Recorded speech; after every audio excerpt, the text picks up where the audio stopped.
Hi, welcome to It's Not the Same Without the Sand. This is a program that is dedicated to raising the awareness of the erosion of our valuable and vulnerable coastline. My name is Irene Davis, and I am the host of the show. And today we're really fortunate to have Randy Hunt, who is one of our state representatives for the Barnstable 5th District. So Randy actually has been in politics for some time. He was appointed to the Finance Committee in the town of Sandwich and served on that committee for some time, and then was elected to the Board of Selectmen, and he served 2 terms as a Board of Selectmen, and then until he went on to his bid for the seat on the state rep. Randy has been very passionate about the beach erosion issue and was very instrumental in the video that he and Paul Schrader put out called The Sands of Time. So we're really happy to have Randy on our show. Welcome, Randy.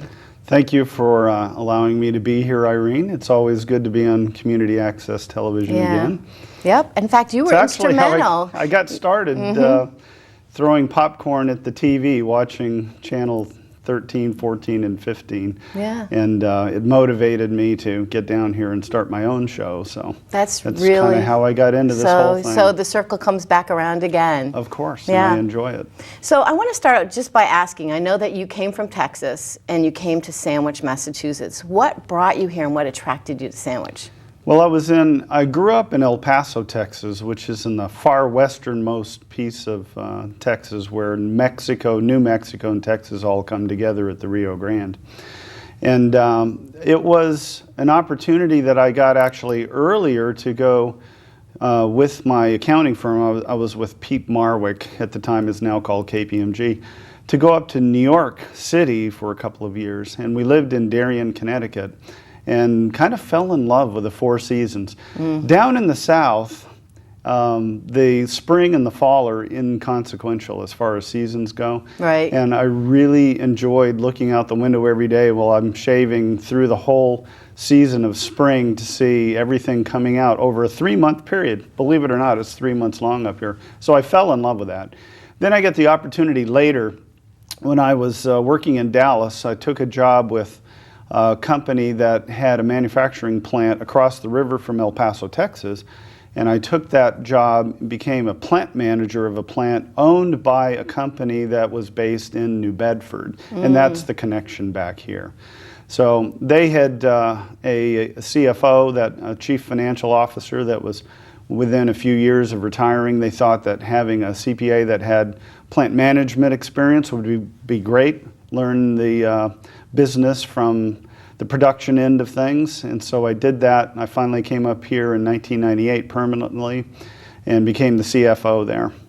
And in 2003 we ended up selling that company to it's actually several other companies, and in 2003 I started my own CPA practice here in Sandwich.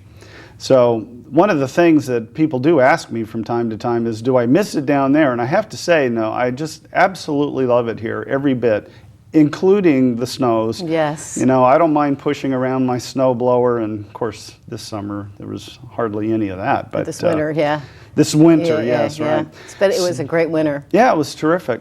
So the other thing is, you know, how do you decide when you're based in New Bedford to move to some particular place? And in our case, because we had kids, we were looking at the quality of the schools. Yep. Absolutely number 1 on the list. And at the time, for towns that had fewer than 25,000 people in them, Sandwich and Duxbury actually were about tied on the list for second best place to go. And those were within commuting distance of New Bedford, but Duxbury, as we found out, really was Deluxeberry, yes. And so we chose Sandwich as the lower cost alternative to purchase a house here. And I don't regret it, don't look back on that for a moment. I really love the town. So what got you interested in erosion? So you came as a CPA and you're on the finance committee when you got involved in politics. What really, lit your fire about beach erosion? Well, the beach erosion did. Yeah. You know, it was actually something that the Board of Selectmen had been working on prior to me coming on to that board. They had a Woods Hole hydrologist engineer who had come up with the reasons for the the erosion being so pronounced here on our side of the Cape Cod Canal entrance. And that guy had exposed some documents that had been written years earlier, in fact, like 50 years earlier, where the Army Corps of Engineers had written a report saying that when they put the jetties out at the entrance of the canal, it would exacerbate the problem of erosion on the southeast side of the entrance of the canal. So we were dealing with a problem because it was happening. They said in that report it'd be something like 12 inches a year or something like that. But it was accelerating. It was something that you could see from year to year, even from storm to storm, as we were losing our dunes, and the escarpment of the dunes kept backing up and backing up. So it was an issue when I was on the Board of Selectmen, a big dollar issue, which is part of the problem that we run into. And so recognizing that for my own, Paul Schrader and I, who've been friends for a long time, decided that we would get our heads together around doing a video about the erosion. And we ended up coming up with a couple of different versions of that. You can find, if you just type in Sands of Change Sandwich as a Google entry, you'll find the 10-minute version online. And we've also have an extended shown that version. as part of our show. We actually showed it at the end of one of our early shows. Oh, good. Yep. It does. The reason for that was because people sort of knew that we were having problems, but didn't know that it was as bad as it is.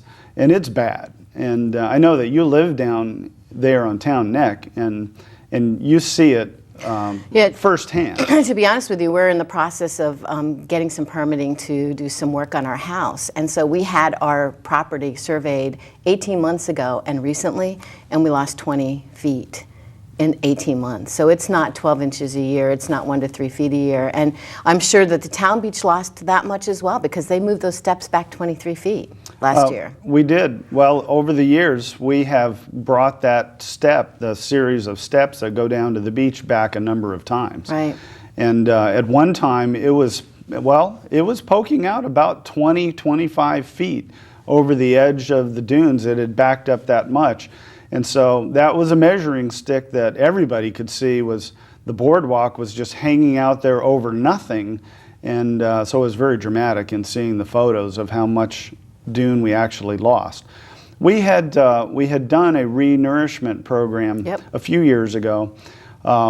In the springtime, I believe, the pre-piping plover springtime, put a lot of sand that were dredge spoils from the dredging that they do at the entrance to the canal onto the beach. And in that same fall, we had a big storm, and almost all of what we put up there disappeared. Yeah. And that's when we saw that the steps just hanging out over nothing. That was dramatic, and you could see that the sand hadn't totally disappeared. It was under the waves. You could see the waves breaking over it, but in time that gets carried down towards Sandy Neck Beach, and then eventually you lose the benefit. Actually, it's a benefit to have sand out there. It's kind of like a seawall type of thing. But eventually that goes away, and then we're exposed to 100% again. You know, when I had Kirk Bosma on here on the show a few episodes ago, and they knew when they put that sand on the beach it wasn't going to stay. They knew that because they did not have the permits to put it underneath the water, so they couldn't grade it appropriately. It was like a pile of sand on the beach, and so they felt that at least it would put the sand into the system, like you said. Right. And that was the benefit. We had to do it very quickly, and we didn't have time to get the permits. You know, part of my frustration is when I see other towns being successful in taking care of their beaches. I think about Chatham. I mean, they have a coastal resource manager, Ted Keon. I see Martha's Vineyard actually rebuilding their dunes, and I've talked to Kirk Bosma about it. I see Dennis and taking sand out of the Swan River and rebuilding their dunes. And we just sit here decade after decade after decade, and we can't seem to be successful. You were on the Board of Selectmen was it frustrating? Were there things that you felt like you couldn't do that you wanted to do? I mean, being in that position, was there anything more you think that could have been done? I do. One of the things that could have been done before we had this kind of emergency bunch of sand put up there was to have the permits in place. It does cost money, I understand that.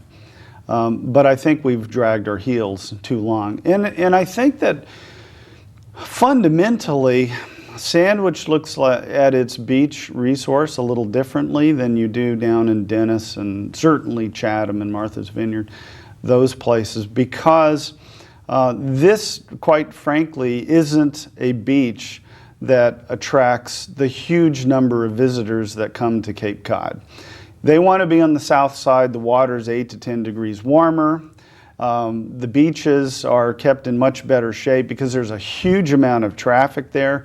They don't have the issue with the canal entrance blocking. Well, a little bit in Mashpee, they have some issues there, but further down, there's not an issue like what we have with the jetty at the canal that's blocking all of the sand. So I think that over the years, it's been a lower priority for the town to deal with that situation. The people living in Town Neck, they see that, and it's a big #1 issue, actually. That and wastewater issues that we have there because of the, most of the lots there are about 5,000 square feet, so they're very small. So both of those issues are big ones there. But I think that overall, from a tourism aspect, it's not the same as what you find down in Barnstable and down further on where you have those south-facing beaches and out in the east-facing beaches out in Orleans, Chatham, Truro, all of those places. Yeah. It just doesn't get the same attention. But you know what? We just got some really big attention when the National Geographic voted our boardwalk as one of the top 10 boardwalks in the United States. And when you read the reason that they voted for us, it was because of the natural beauty there. And you start to erode the beaches and erode the marshes. We have a parking lot that's atrocious. I mean, it's falling apart. We don't even have bathhouses. We have graffiti now on the boardwalk. People are actually painting graffiti. For me, it goes back to the whole idea of the tipping point that Malcolm Gladwell wrote about, and how once things start to go down, they hit a point and all of a sudden it really starts to go down. So now we go from a time when I grew up back in the 60s where I did my swim lessons there, Randy. I had Ginger and Sandy were the lifeguards. We had swim lessons. We had a bathhouse. We had a snack bar. We had beach dances, and we had very large dunes. And to what it is today, it's at a very, very critical point. And part of, I think, the lack of urgency, I think, is what is really missing right now with everybody. I think if we were told that we're going to have that 100-year storm in a week, maybe, or even in 3 months, maybe there would be some action. What's your thought about that? Well, I agree with that. And you actually support my point that it seems to have lost its luster as far as being the #1 thing to deal with in this town. Yeah. And part of that is probably this, that there are relatively the same number of people that are living in Town Neck and along that entire Cape Cod Bay coastline as there were 25 years ago. That really hasn't changed much. A little bit, but not a lot. Whereas the town as a whole has gone from about $4,000 to $5,000 of 5,000 people of population up to about 22,000 people. All of those people, just about 100% of them, have moved into other parts of town. So you create this, I'm not living on the beach, and so I don't want to, put a bunch of my tax money forward to deal with that particular situation. That's also complicated with, it seems like the town is adamant about doing both phases of this project. One is to reset the inlet that's there where Mill Creek goes into the ocean, which is, I think from an hydrologist standpoint, fine. Makes sense. It makes perfect sense. but very expensive. The other piece is that we know that we're going to have beach renourishment. It's going to be an ongoing thing. It'll never stop, and we have to have a pretty good amount of funding every few years to be able to keep that going. As far as the permits go, my understanding from talking directly with Dr. Scott Melvin, who is at Natural Heritage, he has an issue with that first part of the project, which is resetting the inlet, but not with the beach renourishment. And he told me if that's where we were looking for having the permits was on the beach renourishment, he would say, okay, immediately. Now he's an ornithologist, he is not a hydrologist, right. Okay? But he has the power to hold that permit up, which he has done. And he thinks he has good reasons for it. Fine, I understand that. I think maybe the town should take the changed approach of saying, at least let's get onto a managed beach renourishment program as soon as we can. And with the changes in the conservation, the CPA Act, Community Preservation Act, I think that we have a little more opening to be able to use funds like that to steer in this direction as well. Now, one of the things I think Dr. Melvin is not in favor of is rebuilding the dunes, because he thinks that the carved out dunes are very a good environment for the plovers. And I have seen more and more breaks. I think Paul Schrader, at last count, there were 5 breaks through those dunes, and I've actually seen waves coming through those breaks. So I think that this nourishment has to include rebuilding the dunes. So I'm just wondering where he will fall on that part of the issue. Well, that's to be answered, I guess. Yeah. He told me that putting sand up there was not going to be a problem for him as far as the birds. He told me that. So I felt like the plan that we have for renourishment of the beach is probably going to be fine. The thing that's such a catch-22 is if you're afraid to do something about it, so you don't do anything about it, because the rocky scarp dunes are perfect for piping plovers, we may have those breaches expand and multiply and eventually destroy the dune system there and potentially leave the piping plovers with no place. Exactly. And so, then I would assume that Natural Heritage would just focus its efforts somewhere else. Right. And it's too bad that, and I think the video that we did points that out, that there is that catch-22 that we have. We love the piping plovers. At the same time, we'd like to have a beach. Right. So maybe you could talk a little bit about the legislation that you recently supported with the CPA funds. Yeah, the CPA Act, I believe, has been really beneficial for us. We used to be on a land bank here, which was the same 3% assessment on property taxes. And that money was restricted to purchasing open space with just casual, non-active recreational aspects to it. So you could have walking trails, but you could not develop any kind of active recreation on the land that you would buy. A few years ago, it was proposed, the Community Preservation Act was proposed to allow for other uses, including historic structure and location rehabilitation. But there were a lot of questions as to whether refurbishing or renourishing beaches or building seawalls and things like that would be possible within the constraints of the original act. This new act does open it up further and introduces some new definitions, including in the preservation arena, dunes, marshes. And so with that, I think that this town would have the opportunity to steer some of that money into a program. And because the 3% is collected every year, there would be a continuing amount of money that goes into this fund.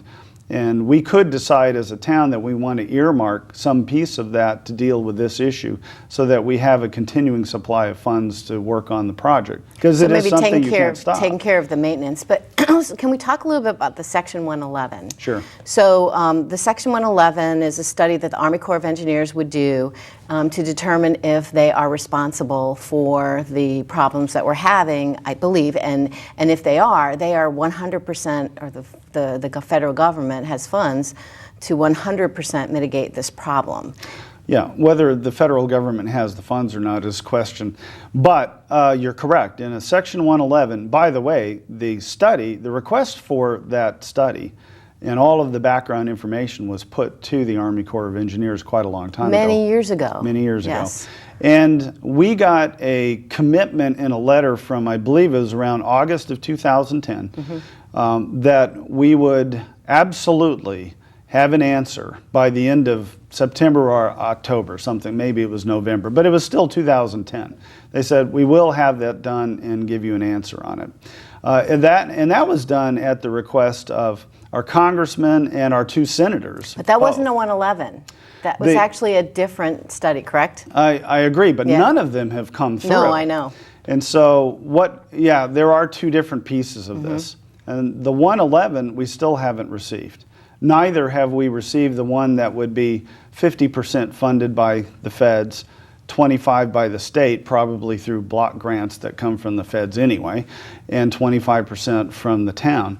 So that promise is now a year and 6 months almost out from when it was supposed to be done. The Army Corps of Engineers, in my opinion, I'm no attorney obviously, but in my opinion, had already recognized the fact that the jetties at the entrance to the canal were going to create this problem. They were correct. But as you pointed out, as far as the graffiti goes and regarding New York City and how they would fix a broken window to keep things from continuing to spill over that tipping point, they want to bring it back. It's the same kind of issue here, that we have a tipping point from a hydrology standpoint, where for many years we lost a little bit, but now we've crossed that tipping point and we lost 20 feet, 25 feet in 1 year. This has gotten to a point where it's absolutely critical. And we continue to push our congressmen and our 2 senators to try and get the Army Corps of Engineers off the ball and provide some answers for this. It's frustrating. And as a state legislator, I have the same frustrations when somebody says, hey, this agency's not doing their job. It's actually not in the legislative branch, and we only have a certain amount more maybe around budget time than other times of the year to kind of influence what's going on with the executive branch, but we're kind of caught in that same thing. The senators and the congressmen can only make requests, but they don't run the Army Corps of Engineers. And it's been hugely frustrating for us not to at least have an answer. I'd rather find out that they say, no, it's not that. And then we would know that we have to pursue other alternatives for getting this done. Or that, in fact, what should they say is, yeah, we created the situation and we're going to come up with some sort of bypass or at least fund on a regular basis, trucking sand over from the Scusset Beach side to put over on Town Neck. From what I understand, and I've just heard this through the grapevine, is that the results of that other original study that they were supposed to give us results in 2010 are not going to be favorable. That's what I've heard. Well, that's no big surprise, I guess. So in my opinion, the 111 is really the one to go for. And I'm just wondering, what can we do? What can our organization do, Trustees of Sandwich Beaches? What can the town do? What can you do? How do we get this? Something's got to happen before this town gets flooded. I just spoke with one of our local business owners on 6A who told me that every high tide she has water down below her building, every single high tide now, and that wasn't always the case. So we've got to do something, and to me it seems like that is really the solution, and we all know that they've already admitted that they're responsible. So how do we push that? Well, the only way that we can push the Army Corps of Engineers is to make sure that our two senators and our congressmen are pushing them as hard as possible. And are they? And, you know, they've written letters, but now the letters are pretty stale. And so requests to, again, have them deal with this will be helpful. On a state level, I talked to Scott Brown about this particular issue not that long ago, actually, and he agreed to continue to push. He also agreed that, or told me that Senator Bruce Tarr, who's up on the North Shore, has had some success at pushing for federal funding on some of these types of issues up there regarding seawalls. So it's frustrating, but we need to keep pushing there. But it's going to be one of these things that if we found success there, we have to have all the permits in place so we can get to work. And that's been a bit of a frustrating thing when the Secretary of the Environment came down here to take a look at this, and I was there along with a bunch of other people, and his simple question was, so are all the permits in place to do this work? And the answer was, no, they're not ready. So if we had the money that day, we'd still be months and months away because we don't have those in place. And we've made a commitment to get those, I understand, and some money to fund that exercise. But we need to be ready to go so that the state and federal people don't have an excuse as to why they're not ready to look at their end of it. You know, it feels like there's not somebody in this town who's championing this. So we sat down, as TSB sat down with Kirk Bosma and Bud Dunham to find out where we're at, because it was November when that was voted in, and we sat down with them in March, and we still have not started on that process. They had to renegotiate the contract, and I guess the scope of work has changed to some degree. I'm not really exactly sure what that is. But you know, there's nobody really who this is their job to make sure that these things are happening. And so I just wonder, they tell us 18 months. First of all, I think that's a very long time, and we get one more winter, like not this past winter, but the one before. Right. We could have no more Barrier Beach.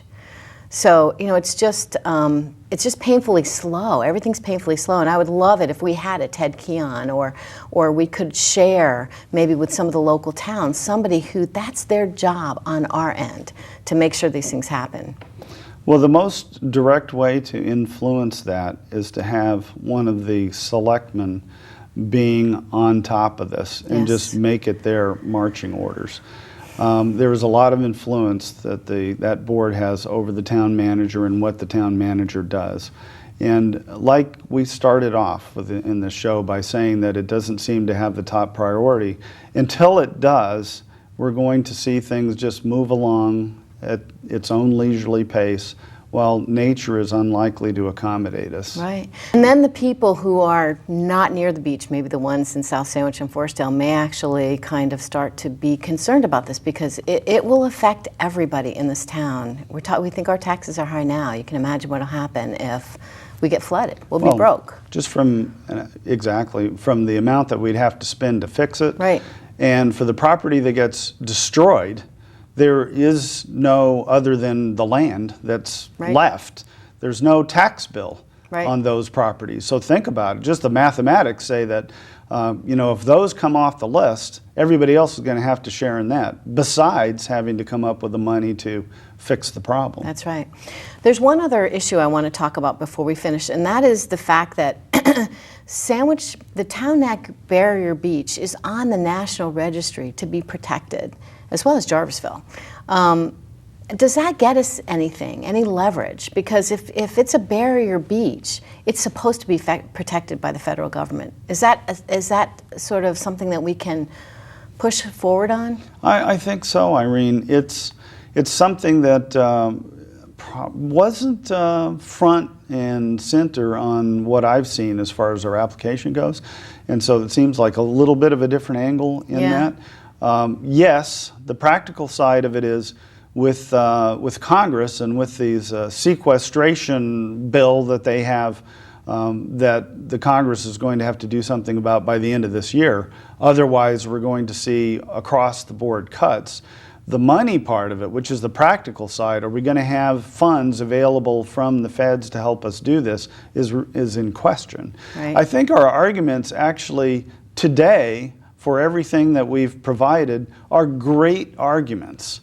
And I think that from a hydrology standpoint, from the environmental standpoint, and from the property at risk, I think that we have made a very good case. But I do have a feeling that from the other end, they understand that acquiescing to a Section 111 acknowledgement that they're responsible for this is going to be followed up with a funding request, that they're worried about where they're going to divvy out that funds. Yeah. I think that's all we have time for, but I want to really thank you for coming on the show, and I want to wish you luck in your re-election bid, and thank you all for watching.